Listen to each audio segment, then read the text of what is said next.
My daughter Mary woke me up early in the morning, saying something about my husband Richard wanting to say goodbye. It was a shock to hear, and when I asked Mary for details, she insisted that Richard was planning to leave. Despite my doubts, Mary's serious gaze convinced me.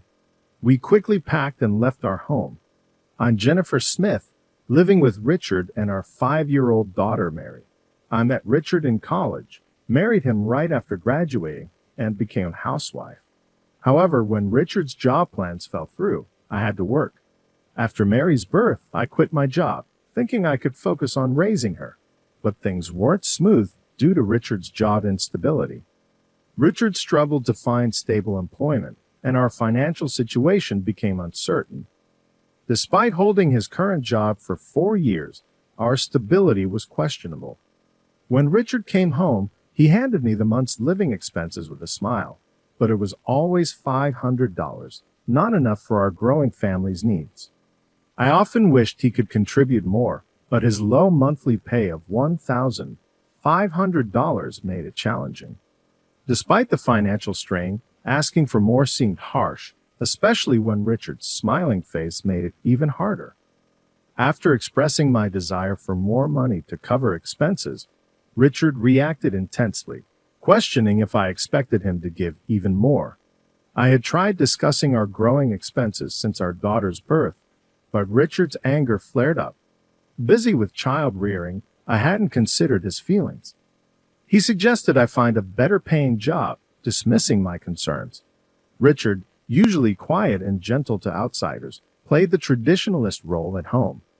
Any comment he disliked set him off, creating a bit of trauma for me.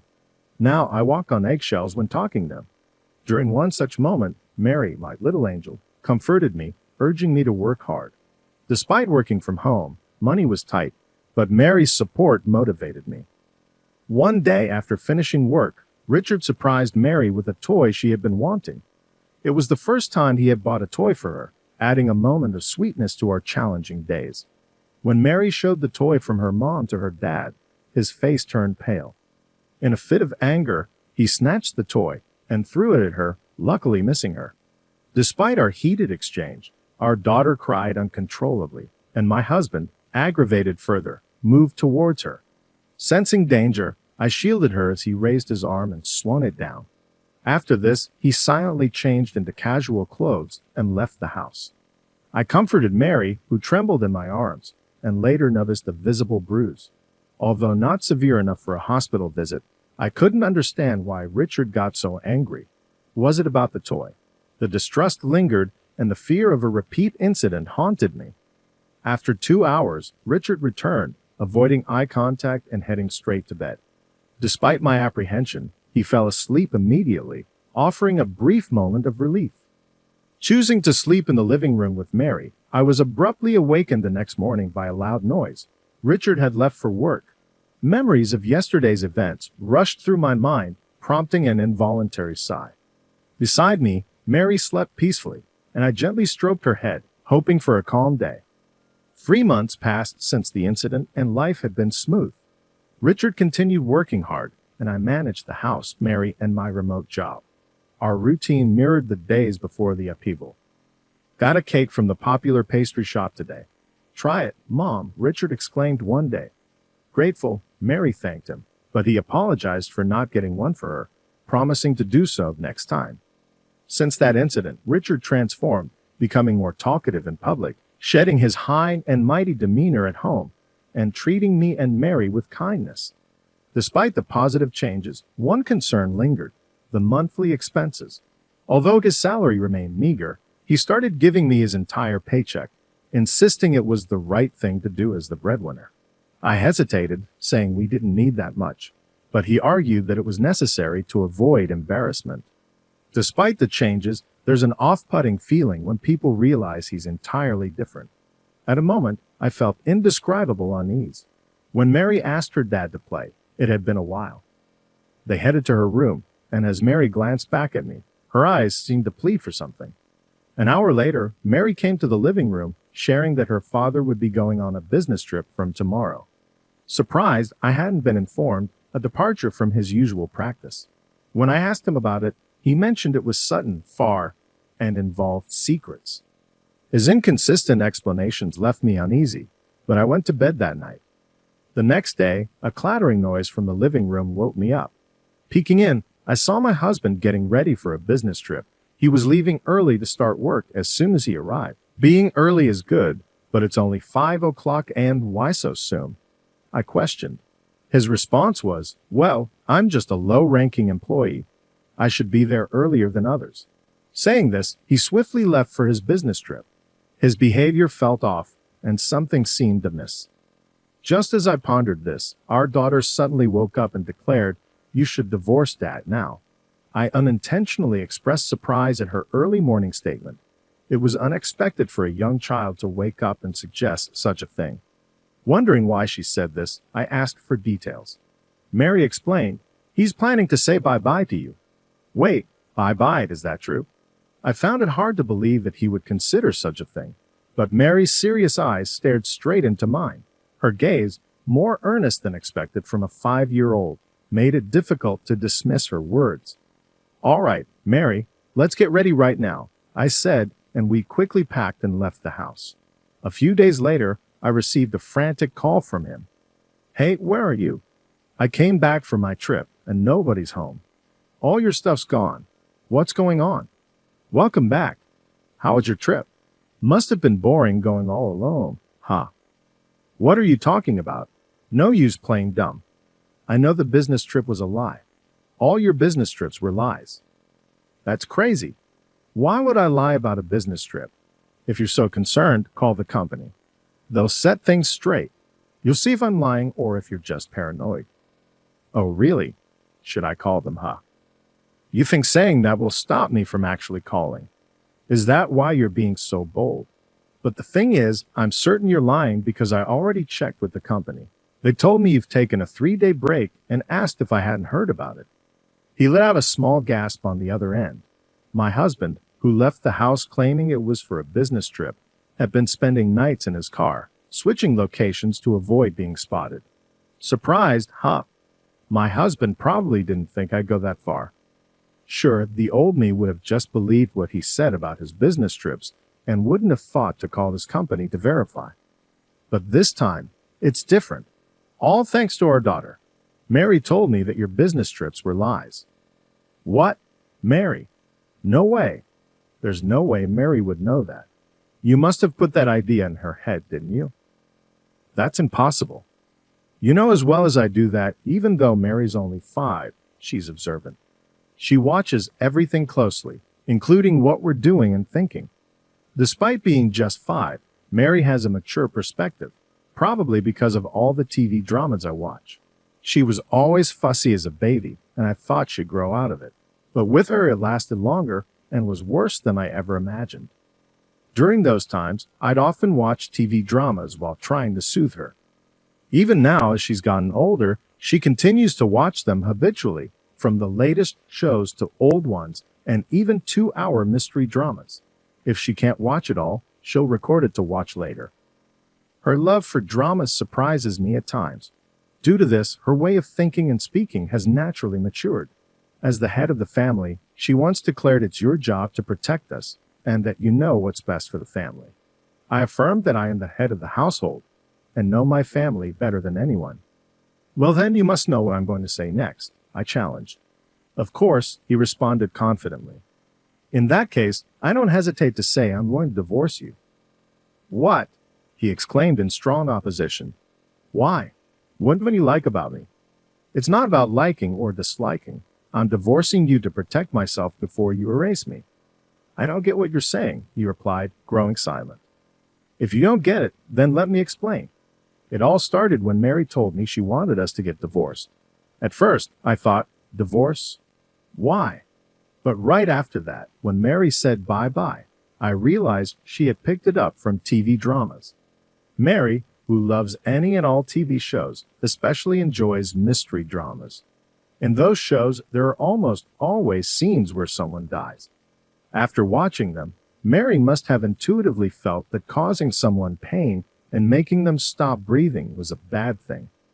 Every time one of those scenes played, she would say to me, "Hey, Mom, That lady just went bye-bye, and earlier it was a man.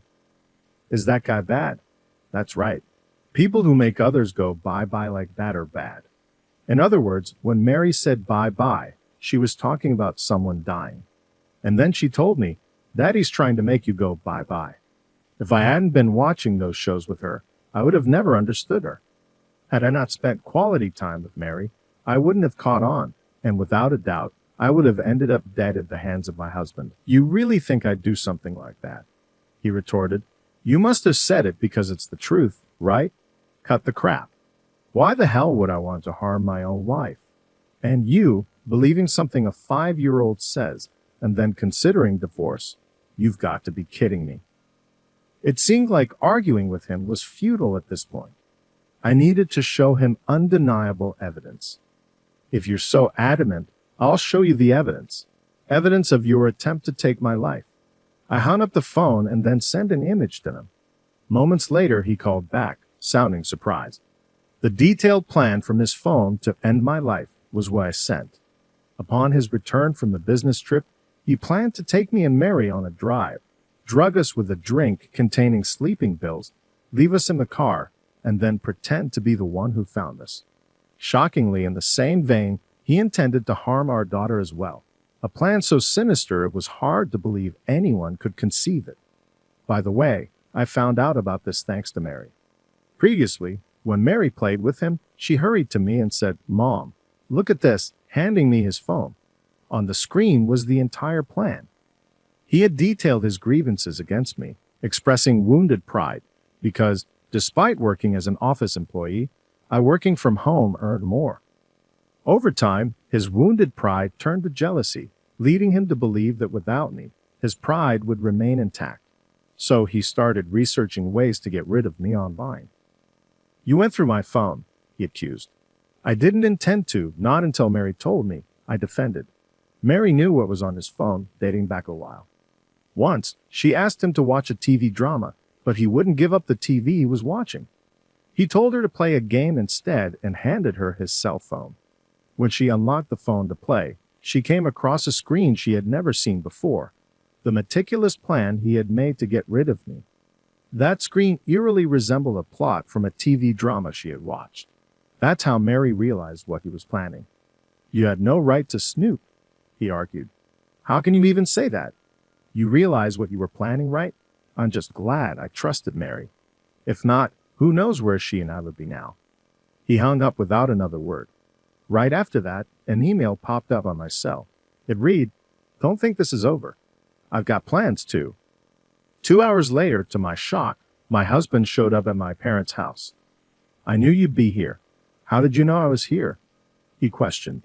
I always knew you'd run back home. It's pretty obvious, I responded. Behind me, our daughter looked terrified.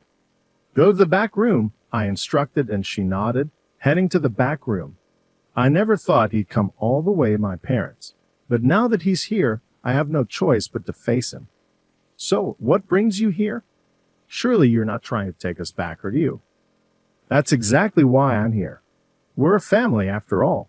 We should be together, he insisted. You who's been threatening Mary and me?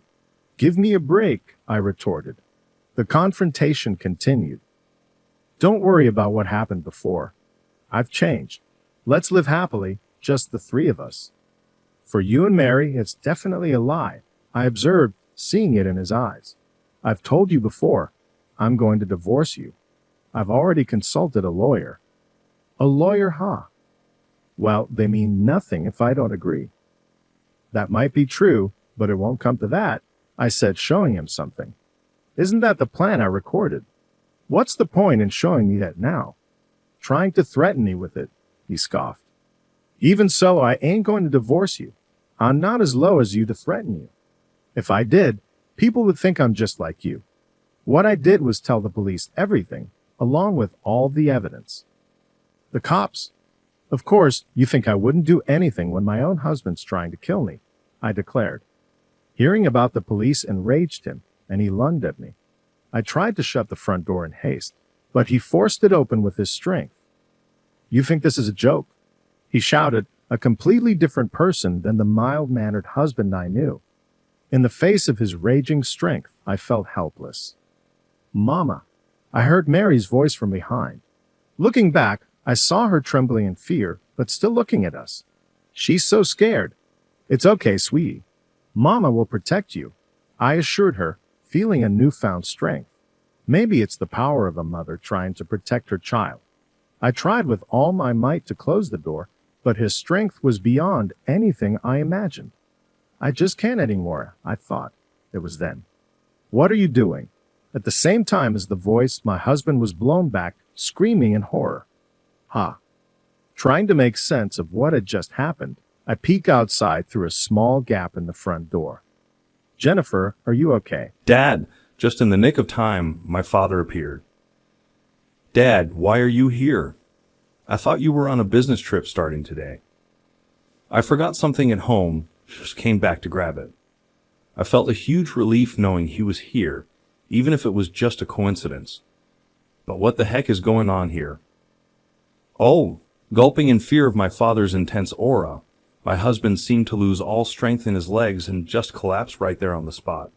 And it's understandable. My dad stands tall at 6'3" and is built solid. Having practiced judo during his school days, even now, he keeps himself fit by hitting the gym regularly. He doesn't look a day over 60, and with his impressive physique, even the young and reckless would avoid messing with my dad. There's no way my husband could stand a chance against him. So, you're going to tell me why you're here and what you were planning to do to my daughter and granddaughter. Unable to bear the tension any longer, my husband tried to leave, tears streaming down his face. But in the next moment, several men grabbed him. Don't move. What the? Let go. Get off me.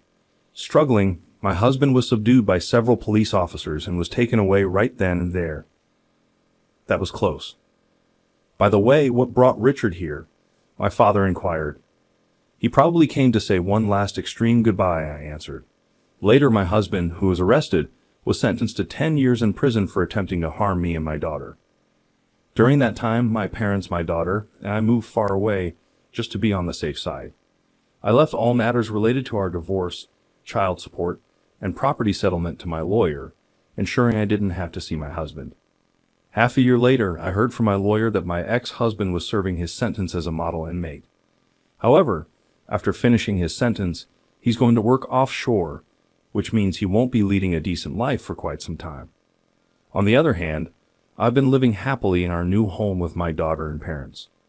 Mary, could you take this over to Grandpa and Grandma? Yeah, just be careful not to drop it. I'll be fine. These days, unlike before, our days are filled with laughter, free from stress. I sincerely hope these days last forever.